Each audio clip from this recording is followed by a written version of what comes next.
కొద్దిసేపటి క్రితమే ఏదైతే కల్తీ మద్యానికి సంబంధించి జనార్దన్ ఉన్నాడో ఒక స్టేట్మెంట్ అయితే ఇవ్వడం జరిగింది.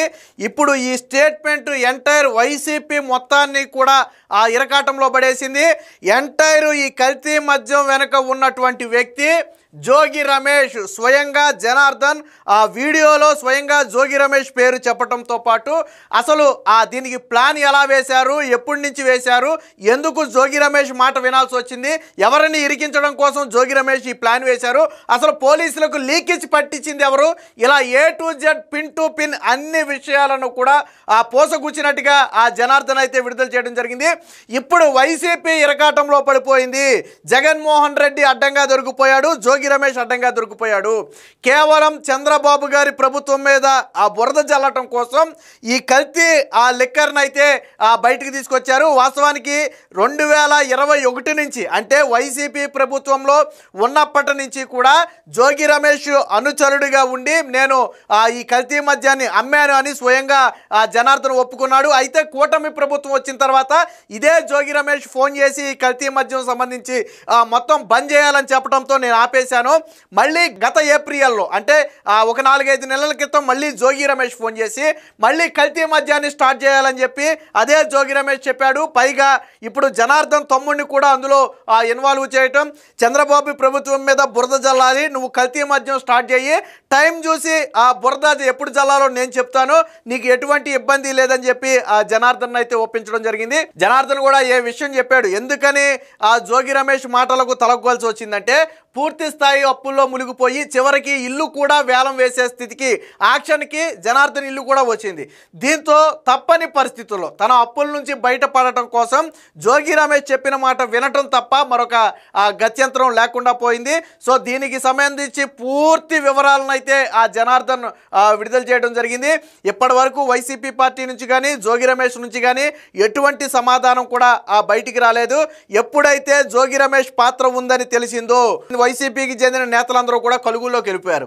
నిన్న మొన్నటి వరకు కల్తీ మద్యం అంటూ మీడియా ముందు మాట్లాడిన వీళ్ళందరూ కూడా ఇప్పుడు ఎలుకలు కలుగుల్లో దూరినట్టు ఎవరి కలుగులో వాళ్ళు దూరేసి ఇప్పటి వరకు కూడా బయటికి రాలేదు. ఇప్పుడు ఎంటైర్ స్టేట్ మొత్తం కూడా ఈ జనార్దన్ వీడియో వైరల్ కావడంతో మొత్తంగా వైసీపీ భాగవతం బయటపడటం అంటే జగన్మోహన్ రెడ్డి స్కామ్ చూడండి. నేను అనుకోవడం ఏంటంటే ఇది జోగి రమేష్ ఒక్కడి పనే కాదు. జోగి రమేష్కి జగన్మోహన్ రెడ్డి నుంచి ఎటువంటి ఆదేశాలు లేకుండా జోగి రమేష్ ఈ పని చేసి ఉంటాడా అంటే ఖచ్చితంగా చెప్పలేం. జోగి రమేష్కి పై స్థాయి నుంచి ఆదేశాలు ఉండే ఉంటాయి. ఇక్కడ జనార్దన్ ఒక మాట స్పష్టంగా చెప్పాడు, చంద్రబాబు ప్రభుత్వం మీద బురద చల్లాలి, నువ్వు తిరిగి కల్తీ మద్యాన్ని స్టార్ట్ చేయమని చెప్పాడు.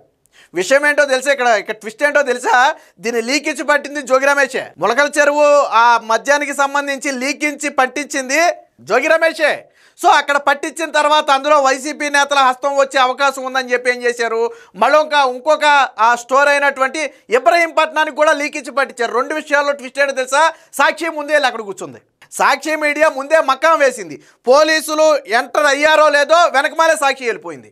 అంటే సాక్షిని కూడా ముందే సిద్ధం చేసి పెట్టారు. ఇది నేను చెప్పలా, స్వయంగా జనార్దనే చెప్పాడు. సో దీనికి సంబంధించి జనార్దన్ ఒక వీడియో విడుదల చేశాడు, ఒకసారి చూద్దాం. దీనిలో నా పాత్ర ప్రమేయం లేకుండా జోగి రమేష్ గారి ఆధ్వర్యంలోనే నేను ఇంతకుముందు గవర్నమెంట్లో ఉన్నప్పుడు కూడా తెచ్చుకొని చేశాను సార్, బయట నుంచి తెచ్చుకొని. అదేవిధంగా గవర్నమెంట్ రాగానే అదంతా ఆగిపోయారు సార్. మళ్ళీ మొన్న గవర్నమెంట్ రాగానే అయినా ఆగిపోయింది సార్, ఏం చేయడం లేకుండా బాగా స్ట్రిక్ట్ అయిపోయేటప్పటికి ఇక నేను కూడా ఆగిపోయాను సార్ మొత్తం. ఇక్కడ వరకు విన్నారు కదా, నేను జోగి రమేష్ చెబితేనే చేశాను, నేను గత ప్రభుత్వంలో కూడా కల్తీ లిక్కర్ వ్యాపారం చేసిన మాట వాస్తవమే. కూటమి ప్రభుత్వం వచ్చిన తర్వాత మొత్తం ఆపేశాను, కూటమి ప్రభుత్వం వచ్చిన తర్వాత స్ట్రిక్ట్ అవటంతో మాకు చేయటానికి అవకాశం లేకుండా పోయిందని చెప్పి చెప్తున్నాడు. ఇంకేం చెప్పాడేనండి. తర్వాత ఏప్రిల్లో 2020 ఆ టైంలో మళ్ళీ జోగి రమేష్ గారిని కాంటాక్ట్ చేసి మాట్లాడదామంటే నేను మన తమ్ముడు ద్వారా మాట్లాడాను సార్. టీడీపీ గవర్నమెంట్ మీద ఏదో రకంగా మనం పనులు సాగాలి, వాళ్ళు బ్యాడ్ చేయాలి, మనకు అప్పుడు మైలేజ్ ఎక్కువ ఉంటుంది అని నువ్వు ఇంతకుముందు చేసేవాడు కదా, చేశారు కదా, వాళ్ళందరినీ మళ్ళీ రేపు పిలిచి వేరే పెట్టాను సార్. విక్రమపట్నం అనుకున్నా సార్. తర్వాత నేను మా క్లాస్మేట్ జయచంద్రారెడ్డి తమ్ముడు పిల్లని తెలిసేటప్పటికి చిత్తూరు జిల్లా ఉమ్మడి చిత్తూరు జిల్లా వచ్చింది కాబట్టి ముందు అక్కడ ప్లాన్ చేద్దాం, చంద్రబాబు గారిని బ్యాట్ చేయడానికి అక్కడ చేద్దాము. సో నేను అక్కడ వైన్ షాప్లో వాళ్ళకి వచ్చి వాళ్ళు చేసుకోలేకపోతే నేను తీసుకుంటున్నానని చెప్పి జోగి రమేష్ గారు చెప్పాను సార్. విన్నారు కదా ఏం చెప్పారంటే, జోగి రమేష్ గత ఏప్రిల్లో సంప్రదించి ఒకసారి రమ్మంటే జోగి రమేష్ తమ్ముడు ద్వారానో ఎవరి ద్వారానో వెళ్ళి కలిశాడు. అయితే వాస్తవానికి మళ్ళీ తిరిగి నువ్వు కల్తీ లిక్కర్ స్టార్ట్ చేయాలి అని చెప్పినప్పుడు ఫస్ట్ ఇబ్రహీంపట్నంలో స్టార్ట్ చేద్దామని చెప్పి జనార్దన్ అనుకున్నాడు. అయితే ఇదే జనార్దన్ రెడ్డికి స్నేహితుడైనటువంటి ఎవరైతే అక్కడ జయచంద్రారెడ్డి ఉన్నాడో, సో జయచంద్రారెడ్డి అక్కడ ఉన్నాడు, పైగా అది చిత్తూరు కాన్స్టిట్యున్సీ కాబట్టి చిత్తూరు జిల్లాలో ఉంది కాబట్టి అక్కడైతే చంద్రబాబుకి ఎక్కువ బ్యాడ్ వస్తుంది కాబట్టి తిరిగి అక్కడ స్టార్ట్ చేయాలని చెప్పి వీళ్ళు ప్లాన్ అయితే వేసుకోవడం జరిగింది. సో ఇదే చాలా స్పష్టంగా చెప్పాడు. అయితే అక్కడే ప్లాన్ చేయాలని చెప్పారు. నేను అక్కడ లోపల ఉన్న పాలక సిద్ధాన్ని అతను పట్టుకొని అవన్నీ రూమ్ అది తీసుకొని వేరే వాళ్ళ పేరు మీద అక్కడ సెటప్ అంతా చేశాను సార్. చేసిన తర్వాత ఎవరైతే ఉన్నారో వాళ్ళకి తెప్పించి ఇవన్నీ రెడీ చేయించు, మందు తయారు చేయడానికి కావాల్సిన స్పిరిట్, లేబుల్, క్యాప్లు అన్నీ దానికి కలిపేదానికి కావాల్సిన కెమికల్స్ అన్నీ తెప్పించి బాలాజీ ద్వారా చేశాను సార్. అది ఎప్పుడు ఒక నెల 2 నెలల్లో ఇది అంతా రెడీ చేసి పెట్టండి. రెడీ చేసి ఎప్పుడైతే పెడతారో అప్పుడు మొత్తం ఎక్కువ ఉన్నప్పుడు మీరు ఎవరో లేని సమయం చూసి దాన్ని గవర్నమెంట్ మీద ప్రచారం నీకు ఏం కాదు, నీకు ఇబ్బంది నేను చూసుకుంటాము, నేను బాగా ఆర్థిక ఇబ్బందుల్లో ఉన్నానండి. విన్నారు కదా జోగి రమేష్ ఇక్కడ ఒక మాట అన్నాడు. సో ఇక్కడ బాలాజీ అనే ఒక వ్యక్తి సహకారంతో ఈ కల్తీ లిక్కర్ తయారు చేయడానికి అవసరమైనటువంటి స్పిరిట్ కావచ్చు లేదా ఇతర వస్తువులు కావచ్చు వాటన్నిటినీ తీసుకొచ్చి రెడీగా పెట్టండి, మీకేం భయం లేదు. మీరు ఇక్కడ లేని సమయంలో టైం చూసి టీడీపీ మీద బురద జల్లుతాం, మీకు ఎటువంటి ఇబ్బంది రాదు. ఒకవేళ ఏదైనా ఇబ్బంది వచ్చినా నేను చూసుకుంటానని చెప్పి జోగి రమేష్ అయితే హామీ ఇచ్చాడు. అయితే ఎందుకు ఆ హామీకి ఈ వ్యక్తి తలగొచ్చి వచ్చింది అనేది కూడా ఈ వ్యక్తి చెప్తాడు. ఏనండి ఒకసారి. తీసేసి మీ ఫ్రెండ్ ఆఫ్రికాలో డిస్కవరీస్ ఉన్నాయి కదా, అక్కడికి వెళ్ళిపో, నీకు దానికి కావాల్సిన అమౌంట్ 3 కోట్లుగా మేము సర్దుతాము, ఇవన్నీ ఏం చెప్పకుండా మామూలుగా ఏం తిరిగినట్టుగా ఉండు, నువ్వు అక్కడికి వెళ్ళి అన్నీ రెడీ చేస్తూ ఉండే ఎవరికి అనుమానం రాకుండా అని చెప్పేసి అదేవిధంగా తిరుగుతూ ఉంటుంది. కానీ రోడ్డు కూడా వెళ్ళిపోతానంటే నేను గట్టిగా అడిగాను సార్, ఇబ్బంది అవుతుంది అని అడిగితే మన సెప్టెంబర్ 20వ తారీఖు తర్వాత ప్లాన్ చేద్దాం, నువ్వు మీ ఫ్రెండ్ ఎక్కడున్నాడో కనుక్కోవాలంటే నేను కనుక్కుంటే ఆఫ్రికాలో ఉన్నానని చెప్పాడు సార్. అయితే నువ్వు కూడా ఆఫ్రికా వెళ్ళిపో, అతనితో టచ్లో ఉంటూ నేను పెట్టుబడి పెడతానని చెప్పి కమిట్మెంట్ తీసుకో, మీకు ఇబ్బంది లేకుండా ఉంటుంది, మేము ఇక్కడ అడ్జస్ట్మెంట్ చేస్తాం, అమౌంట్ అంతా మీకు బ్రదర్ చేస్తాం, మీకు ఎటువంటి పరిస్థితులు ఏమి ఇబ్బంది లేకుండా మేము చూసుకుంటాము, అట్లాగో ఇబ్బందులు పడ్డావు కదా, మీకు ఎందుకంటే ఇబ్బంది ఏం పడతావు దాన్ని వెళ్ళిపో. విన్నారు కదా వాస్తవానికి తన ఆర్థిక ఇబ్బందుల్ని క్యాష్ చేసుకుని ఏం చెప్పారంటే, నువ్వు ఆర్థికంగా ఇబ్బంది పడుతున్నావు, ఓ పని చేయి, నీ ఫ్రెండ్ ఎక్కడున్నాడో కొనుక్కో అంటే జయచంద్రారెడ్డికి ఫోన్ చేస్తే ఆఫ్రికాలో ఉన్నా అని చెప్పాడు. ఓ పని చేయి, నువ్వు కూడా ఆఫ్రికా వెళ్ళిపో, నీకు ఒక 2 నుంచి 3 కోట్ల వరకు మేము సర్దుతాము, ఆ డబ్బు కూడా ఇక్కడ మీ తమ్ముడి దగ్గరికి సర్ది నీకు వచ్చే ఏర్పాటు చేస్తాం, ఇప్పటి వరకు నువ్వు ఇబ్బంది పడ్డావు కదా, ఇక ఇబ్బంది పడాల్సిన అవసరం ఉండదు, నువ్వు కూడా ఆఫ్రికా వెళ్ళిపోతే నీ మీద కూడా ఎటువంటి మచ్చ ఉండదని చెప్పి ఈ వ్యక్తిని అయితే ఆఫ్రికా పంపారు. తర్వాత ఏం జరిగిందో చూడండి. ప్లస్ అయితే బాగుంటుంది, మాకు కూడా ఇక్కడ గవర్నమెంట్ మీద తప్పుడు ఆరోపణలు చేస్తే మాకు కూడా కలిసి వచ్చింది, మాకు కూడా మా వైసీపీ గవర్నమెంట్ కూడా కలిసి వచ్చింది అని కొన్ని రకాలు భయపెట్టి కొంచెం డబ్బు ఆశ చూపి అన్ని రకాలు చేసేస్తాను నన్ను. ఆ తర్వాత లాస్ట్కి ఇంకా 20 నేను టికెట్ బుక్ చేసుకున్నాను అని చెప్పాను సార్, 24 వెళ్తానికి. అప్పుడు 23 మళ్ళీ ఇంటికి రమ్మన్నాను సార్. ఇంటికి వెళ్ళాను సార్. నేను వాళ్ళ ఇంటికి వెళ్ళినప్పుడు అక్కడ గురవక నాయకులు జోగి రమేష్ గారు, జోగి రాము, నాగిరెడ్డి, స్వామి గారు అట్లా ఉన్నారు సార్, పిఏ రాము అందరూ ఉన్నప్పుడు ఒక నిమిషం మామూలుగా మాట్లాడి తర్వాత వాళ్ళందరినీ ఒకే సెండ్ చేసి వాళ్ళు వెళ్ళిపోయారు సార్. వాళ్ళు వెళ్ళిపోయిన తర్వాత ఇవన్నీ డిపార్ట్మెంట్ ద్వారా మన సురేష్ ద్వారా నెల్లూరు జిల్లా కొల్లేరు ఉంటారు సార్, నాకు నారాయణపురం బాగా ఉన్నప్పుడు నాకు ఫైనాన్షియల్ వచ్చింది సార్. అతని ద్వారా డిపార్ట్మెంట్కి ప్రతి ఇన్ఫర్మేషన్ పాస్ చేసి రైడ్ చేయించారు సార్. విన్నారు కదా, ఈ రైడ్ ఎవరు చేయించారంటే వాస్తవానికి గత నెల 24న ఆఫ్రికా వెళ్ళడానికి టికెట్ బుక్ చేసుకున్నానని చెప్పి జోగి రమేష్కి చెప్తే ముందు రోజు జోగి రమేష్ ఇంటికి రమ్మన్నాడు. సో ఇంటికి వెళ్ళినప్పుడు జోగి రమేష్తో పాటు నాగిరెడ్డి, ఇంకా జోగి రమేష్ పిఏ, ఇంకెవరో 4-5 పేర్లు అయితే చెప్పాడు. వాళ్ళందరూ ఉన్నారు. ఒక 5 నిమిషాలు మాట్లాడిన తర్వాత సైగ చేస్తే వాళ్ళందరూ వెళ్ళిపోయారు. అప్పుడు నన్ను కూర్చోబెట్టి ఏలూరుకు చెందినటువంటి గతంలో జనార్దన్కి పరిచయం ఉన్నటువంటి ఒక వ్యక్తి ద్వారా దీన్ని పోలీసులకైతే లీక్ ఇచ్చే ప్లాన్ అయితే చేయటం జరిగింది. సో అదే విషయాన్ని స్పష్టంగా చెప్తున్నాడు. గవర్నమెంట్ మీద వ్యవస్థగా మాట్లాడి గవర్నమెంట్ తప్పులు చేస్తుంది అని చెప్పి బాగా చేసి యాంటీ చేసుకొద్దాం ట్రై చేశారు. కానీ చంద్రబాబు గారు పార్టీ నాయకులను సస్పెండ్ చేసేటప్పటికి అంత ఎక్కువ హైలైట్ అవ్వలేదు జనార్దన్ అని చెప్పి మళ్ళీ నాకు కాల్ చేసి మీ దాని మీద కూడా చూపించేద్దాం, నువ్వు అక్కడ బాధ్యత పెట్టే సరుకులు ఇక్కడ తెచ్చిపెట్టేసి గొడవలో పెట్టు, అది మీ తమ్ముడు ద్వారా డిపార్ట్మెంట్ వాళ్ళకి తెలిసి సురేష్ మా ద్వారా సాక్షి టీవీలు అందరినీ తీసుకొని వస్తాను, నాయకులందరినీ తీసుకొని వస్తానని చెప్పి అలర్ట్ చేసి నాకు అక్కడ ముందు రోజే అన్ని అక్కడ తెప్పించి పెట్టించారు. వాళ్ళ మనుషుల ద్వారా అక్కడ తెప్పించి పెట్టించారు సార్. అర్థమైంది కదా, ఎప్పుడైతే మొలకల చెరువుకి సంబంధించి వీళ్లే లీక్ ఇచ్చి పట్టించారో వెంటనే చంద్రబాబు గారు ఏం చేశారు, అక్కడ టీడీపీ నాయకుల పాత్ర ఉందని తెలిసిన వెంటనే జయచంద్రారెడ్డితో పాటు మరొక వ్యక్తిని ఇమీడియట్గా సస్పెండ్ చేయడంతో పాటు దీని మీద పూర్తి స్థాయి విచారణ చేయాలని చెప్పి ఆదేశాలు కూడా ఇచ్చారు. ఎప్పుడైతే చంద్రబాబు గారు సీరియస్ యాక్షన్ తీసుకున్నారో అది వైసీపీకి మైలేజ్ అవ్వలేదు. ఎప్పుడైతే చంద్రబాబు గారు సొంత పార్టీ నేతలనే సస్పెండ్ చేశారో అది ఒక రకంగా టీడీపీకి క్రెడిట్ అయింది. చంద్రబాబు గారు ఎంతటి వ్యక్తులనైనా ఉపేక్షించరు అనే ఒక మెసేజ్ని ప్రజల్లోకి పంపినట్టు అయింది. దీంతో వీళ్ళు అనుకున్న మైలేజ్ వైసీపీ పార్టీకి రాలేదు. అప్పుడు జోగి రమేష్ ఏం చేశాడు, ఆల్రెడీ జనార్దన్కి గతంలోనే ఇబ్రహీంపట్నంలో ఒక నకిలీ మద్యం తయారు చేసే కేంద్రం ఉంది. అసలు వాస్తవానికి దీన్ని మొలకల చెరువులో కాదు, ఆ ఇబ్రహీంపట్నంలో పెట్టాలనుకున్నారు. ఎందుకంటే ఆల్రెడీ అక్కడ ఎక్విప్మెంట్ అంతా ఉంది. కానీ మొలకల చెరువులో ఎందుకు పెట్టమన్నారంటే జయచంద్రారెడ్డి అక్కడ ఉన్నాడు కాబట్టి అక్కడ టీడీపీ ఆయన పాత్ర కూడా అందులో ఉంటుందంటే టీడీపీ మీద బురద జల్లడానికి ఈజీగా ఉంటుందని మొలకల చెరువులో పెట్టించారు. అది కూడా చిత్తూరు జిల్లా కావడంతో. కానీ ఏం చేశాడు, మళ్ళీ జోగి రమేష్ ఫోన్ చేశాడు జనార్దన్కి.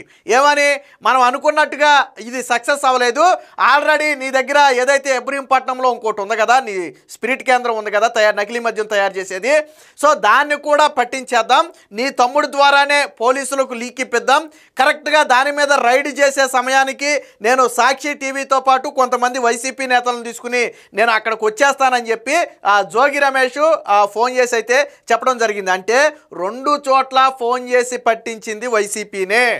అంటే టీడీపీ మీద బురద జల్లడం కోసం మొదటి దాంట్లో మైలేజ్ రాలేదు కాబట్టి మళ్ళీ ఇబ్రహీంపట్నాన్ని ఎంచుకున్నారు. సో ఇది తర్వాత ఏం జరిగిందో చూడండి. అదేవిధంగా ఇన్ఫర్మేషన్ లీక్ చేసే తమ్ముడు ద్వారాను మీడియా సాక్షి మీడియా ద్వారా మనుషులు సురేష్ ఏదో ద్వారా డిపార్ట్మెంట్ అన్ని చేసి అది పెట్టించారు సార్. మా గొడవలో పెట్టిన లెక్కలు పెట్టించారు సార్. మొత్తం గొడవలో బాధితులుగా ఉన్న గొడవలో అంతతో అది పోకుండా మళ్ళీ అక్కడ ముందు రోజు అక్కడ ఎన్ని బాగా చేస్తున్నట్టుగా ఖాళీ క్యాన్లు కూడా తెప్పించి పెట్టించారు సార్. ఖాళీ ఎంపీ క్యాన్లు పెట్టారు సార్. ఎంపీ క్యాన్లు పెట్టించేసి ఇదంతా బాగా జరిగిపోతుంది, ఇక అన్ని రాష్ట్రంలో అన్ని ఏరియాలో ఇలాగే చేస్తున్నారు అని చెప్పి అని బాగా హైలైట్ చేశారు సార్. సో ఈ ఇబ్రహీంపట్నంలో ఆ రైడ్ చేయించడానికి ముందే భారీ ఖాళీ క్యాన్లు తీసుకొచ్చి పెట్టించారంట. ఎందుకంటే భారీ ఎత్తున ఇక్కడ కల్తీ మద్యం తయారవుతుందని చెప్పడం కోసం, ఆ మీడియాలో దాన్ని హైప్ తీసుకురావడం కోసం, ఒక ఎగ్జాంపుల్గా ఉంటుందనే ఉద్దేశంతో అక్కడ లేని క్యాన్లను కూడా, ఎందుకంటే అప్పటికే దాన్ని అక్కడ నకిలీ మద్యం తయారు చేయడం ఆపేశారు అందులో. సో అక్కడ లేని భారీ క్యాన్లను కూడా ముందు రోజే తీసుకొచ్చి అక్కడ పెట్టించమని చెప్పింది కూడా జోగి రమేషే. నెక్స్ట్ గవర్నమెంట్ కి చాలా బ్యాడ్ నేమ్ వచ్చింది, బాగా జరిగింది, చూసుకుంటారు రావాల్సింది అని చెప్పారు సార్ నాకు. ఆ చెప్పిన రోజు నుంచి నాకు ఈ రోజు వరకు కూడా నాకు యాంటిసిపేట్ వేరే అట్లా అన్నారు, సంపం కూడా అక్కడ తీసుకోలేదు సార్. దీంతో పాటు మా తమ్ముడిని కూడా అరెస్ట్ చేసి మా తమ్ముడికి చెప్పనట్టు కూడా ఇన్ఫర్మేషన్ ఏం లేదు సార్, తెలుస్తారని కూడా. ఆ రాజధాని ద్వారా కూడా నాకు ఏం జరిగిందని నాకు నమ్మకం లేదు సార్. నాకు ఎన్ని అవుతుందని చెప్పేసి నేనే వచ్చి డిపార్ట్మెంట్ సహకరించి గవర్నమెంట్ మీద నా మీద జరిగింది, నేను వల్ల ఇబ్బంది పడింది అన్ని చెప్పేసి ఇక డిపార్ట్మెంట్ గారు సహకరిద్దామని చెప్పి నేను వచ్చేసాను సార్. విన్నారు కదా, వాస్తవానికి జోగి రమేష్ ఇబ్రహీంపట్నం మీద జరిగిన తర్వాత ఓకే మనం అనుకున్నట్టే జరిగింది, అంతా మైలేజ్ వచ్చింది, ఇక నువ్వు ఆఫ్రికాలోనే ఉండిపోయి ఇక్కడికి రాకు, నేను చూసుకుంటాను అని చెప్పాడంట. బట్ అప్పటికే జనార్దన్ పేరు బయటకు రావటం, ఈయన మీద కేసులు నమోదు చేయడం జరిగింది. జోగి రమేష్ ఏం చెప్పాడంటే యాంటిసిపేటరీ బెయిల్ నేను ఏర్పాటు చేస్తాను, నువ్వు కంగారు పడొద్దని జోగి రమేష్ చెప్పాడు. కానీ చెప్పిన దగ్గర నుంచి కూడా ఈ వ్యక్తిని పట్టించుకోవడం మానేసి పైగా వీళ్ళ తమ్ముడిని కూడా, జనార్దన్ తమ్ముడిని కూడా ఈ లిక్కర్ స్కామ్లో ఇరికించి అరెస్ట్ అయ్యేదాకా చేశాడు. అంటే అప్పుడు అర్థమైంది, ఎప్పుడైతే వైసీపీ నాయకులు తన ఫోన్లు లిఫ్ట్ చేయకుండా, యాంటిసిపేటరీ బెయిల్ వేయకుండా, కాపాడే ప్రయత్నం చేయకుండా ఎప్పుడైతే తప్పించుకుంటున్నారో అప్పుడు ఏమర్థమైందంటే జనార్దన్కి ఓకే నన్ను ఒక పావులాగా వాడుకున్నారు, టీడీపీ ప్రభుత్వం మీద, కూటమి ప్రభుత్వం మీద బురద జల్లటానికి నా చేత పని చేయించుకుని ఇప్పుడు నన్ను వదిలేశారని చెప్పి జనార్దన్కి అర్థమయ్యి, సో జరిగిన తప్పును ఖచ్చితంగా ఏదైతే జరిగిందో దాన్ని ఒప్పుకుని కూటమి ప్రభుత్వానికి సహకరించి జరిగిన తప్పుకి పశ్చాత్తాపడాలనే ఒక ఉద్దేశంతోనే నేనైతే బయటికి రావడం జరిగిందని చెప్తున్నాడు. ముందు మీ ఫ్రెండ్ కదా ఆయన జయచంద్ర రెడ్డి, ఆయన అసలు ఈ విషయం ఇరికించలేదు సార్. ఆయన ఏం చేశారంటే పెద్దిరెడ్డి గారు, రామసాయి రెడ్డి గారు పక్క కాన్స్టిట్యున్సీ, ద్వారకా రెడ్డి గారు ఆ కాన్స్టిట్యున్సీ, మిదిరెడ్డి ఆయన చూసుకుంటాడు మొత్తం. మీ ఫ్రెండ్కి మళ్ళీ కాబట్టి మీ ఫ్రెండ్కి రా సీటు మొత్తం మా ఆర్డర్లోనే ఉంటుంది, మీ ఫ్రెండ్కి ఏం కాదు, ఎక్కడో ఓడిపోయినట్టే కదా, ఇక మళ్ళీ సీట్ రాదు, గెలవడం మీ ఫ్రెండ్ ఎక్కడో ఆఫ్రికా వ్యాపారాలు చూసుకుంటాడు, మీరు కూడా అక్కడికి వెళ్ళిపోయి చూసుకొని మీరు ఇట్లా వచ్చానని చెప్పకుండా ముందే మాట్లాడుకుంటున్నారు కాబట్టి మీకు ఇబ్బంది ఉండదు అలా చెప్పి నమ్మించి చెప్పారు సార్. నాకు డబ్బులు ఎప్పుడైతే నాకు బాగా ఇబ్బంది, ఆర్థిక ఇబ్బందులు ఉండడం వల్ల బాగా ప్రెజర్ చేయడం, రిలయన్స్ వాళ్ళు, శ్రీరామ్ వాళ్ళు బాగా ప్రెజర్ చేయడం వల్ల నేను ఉండే అన్ని ఆక్షన్కి వచ్చేసింది సార్. నేను ఉండే ఇల్లు కానీ ఉండే గవర్నమెంట్స్ కానీ ఆక్షన్కి వచ్చేసింది సార్. ఇక విన్నారు కదా, వాస్తవానికి నువ్వు చెప్పేయని ఎందుకు నమ్మాలని అడిగితే ఒక మాట చెప్పాడు, జయచంద్రారెడ్డి నీ ఫ్రెండే కదా, నువ్వేమన్నా మళ్ళీ డ్రామాలు ఆడుతున్నావా అని అడిగితే జయచంద్రారెడ్డికి దీనికి సంబంధం లేదు, జయచంద్రారెడ్డి మళ్ళీ గెలిస్తే తనకి ఏదైనా ఇబ్బంది రావచ్చు. కానీ జోగి రమేష్ ఓ మాట చెప్పాడంట, మిథున్ రెడ్డి, పెద్దిరెడ్డి రామచంద్రారెడ్డితో పాటు పక్క కాన్స్టిట్యున్సీలో అందరూ వైసీపీ నేతలు బలంగా ఉన్నారు, ఈ నెక్స్ట్ టైం అసలు జయచంద్రారెడ్డికి టీడీపీ టికెట్టే రాదు, కాబట్టి ఆ వ్యక్తి గెలిచే పరిస్థితి కూడా ఉండదు, నీకేం భయం అక్కర్లేదని చెప్పి చెప్పడం జరిగింది. వాస్తవానికి నేను ఎందుకు ఒప్పుకున్నానంటే ఆర్థికంగా దివాళా తీసి నేను ఉండే ఇల్లుతో పాటు నా ఇతర ప్రాపర్టీస్ అన్నీ కూడా బ్యాంకు ఆక్షన్కి వచ్చేసాయి, సో తప్పని పరిస్థితుల్లో నేను జోగి రమేష్ మాటలు వినాల్సి వచ్చిందని చెప్పి చెప్తున్నాడు. లాస్ట్లో ఏదో చెప్పాడు అనండి ఒకసారి. తినేసి ఆయన ఆస్తి ఇచ్చిన ముట్టుకోటి నాకు ఇస్తారనుకోమని చెప్పలేదు, తీరుతారనుకోని నేను ఓకే అన్నాను సార్, చేసేదానికి ఓకే అన్నాను సార్. మరి ఈయన పరిచయం మీకు? నాకు చిన్నప్పటి నుంచి పరిచయం సార్ జోగి రమేష్ గారు. నాకు నేను చిన్నప్పటి నుంచి నాకు జయచంద్ర చదువుకున్నప్పుడు సార్ మొత్తం ఇంజనీరింగ్ విద్యానగర్ ఎంబీకరేష్ గురువు దగ్గర దాని ఎంబీకరేష్ చదువుకున్నప్పుడు వచ్చింది సార్. మళ్ళీ ఎలక్షన్ టైంలోనే మేము వెళ్ళాం సార్ ఆయన దగ్గరికి. ఆ టైంలో మా క్లాస్మేట్స్ అందరూ వెళ్ళి కలిసి అక్కడ క్యాంపెయిన్ దగ్గర కొంచెం పార్టిసిపేట్ చేసాం సార్. ఆ తర్వాత మళ్ళీ ఎప్పుడైతే ఇట్లా వైన్ షాప్ వచ్చి ప్లాన్ చేశారో రమేష్ గారు ఈ విధంగా చేద్దాం, నువ్వు వెళ్ళు వైన్ షాప్ తీసుకుంటాను మాట్లాడు, ఇది చేద్దాము, నీకు ఉపయోగపడుద్ది, నీ ఫ్రెండ్ వాళ్ళు నీకు ఉపయోగం లేదు కదా, నా వల్ల ఉపయోగం ఉంటుంది, అతనికి ఏం లేదు, అతనికి ఏం పోదు, ఆయన ఆల్రెడీ ఓడిపోయాడు కాబట్టి ఇబ్బంది ఏం లేదు, ఇంకా ఇలా చెప్పేటప్పటికి అతనికి ఏం కాదు కదా, నాకు కూడా ఏ కేసు లేకుండా చూసుకుంటున్నారు కదా అని నేను ఒప్పుకున్నాను సార్ ఇది చేయడానికి. విన్నారు కదా, ఇది ఫైనల్. ఏంటంటే వాస్తవానికి జోగి రమేష్ అనే వ్యక్తి చిన్నప్పటి నుంచి జనార్దన్కి తెలిసిన వ్యక్తి. జయచంద్రారెడ్డి ఇంజనీరింగ్ కాలేజీ గూడూరు ఎక్కడ చెప్తున్నాడు, అక్కడ చదువుకునేటప్పటి నుంచి పరిచయం ఉంది. వాస్తవానికి ఎన్నికల సమయంలో మాత్రమే జయచంద్రారెడ్డికి దగ్గరికి జనార్దన్ వెళ్ళటం జరిగింది. ఈ లిక్కర్ ఏదైతే కల్తీ లిక్కర్ని స్టార్ట్ చేయాలనుకున్నప్పుడు జయచంద్రారెడ్డికి బ్యాడ్ నేమ్ వస్తుందని ఆలోచిస్తే అప్పుడు జోగి రమేష్ ఏం చెప్పాడంటే ఆల్రెడీ జయచంద్రారెడ్డి ఓడిపోయాడు, అతనికి ప్రత్యేకంగా పోయేదేమీ లేదు, లేదు. ఇప్పుడు నువ్వు అతనితో కలిసి ఉన్నా అతను నీకు చేసేది ఏమీ లేదు, నీకు చేసే మంచి ఏమీ లేదు. నువ్వు మేము చెప్పినట్టు చేస్తే నీ అప్పుల నుంచి బయటపడేస్తామో, ఓడిపోయాడు కాబట్టి అతనికి ఇబ్బంది లేదు, నీకేం కాకుండా మేము చూసుకుంటాం కాబట్టి నీకు ఇబ్బంది లేదని చెప్పి జోగి రమేష్ చెబితేనే నేను ఈ పని చేశాను. వాస్తవానికి గతంలో లిక్కర్స్ వైసీపీ హయాంలో కల్తీ లిక్కర్ అమ్మిన మాట వాస్తవం. కానీ కూటమి ప్రభుత్వం వచ్చిన తర్వాత అన్నీ బంద్ చేసేసాం. ఎందుకంటే కూటమి ప్రభుత్వం సీరియస్గా తీసుకుంది అన్నీ.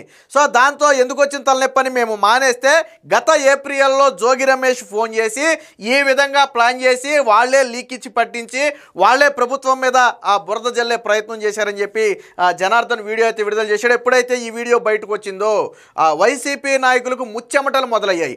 ఆల్రెడీ ఇప్పటికే చంద్రబాబు గారు ఒక విషయం చెప్పారు, దీని మీద ఒక సిట్ ఏర్పాటు చేస్తున్నాం, ఎవరు ఎంతటి వాడినైనా వదిలిపెట్టే ప్రసక్తి లేదన్నారు. ఖచ్చితంగా ఇప్పుడు జోగి రమేష్ను అరెస్టు చేయాల్సిందే.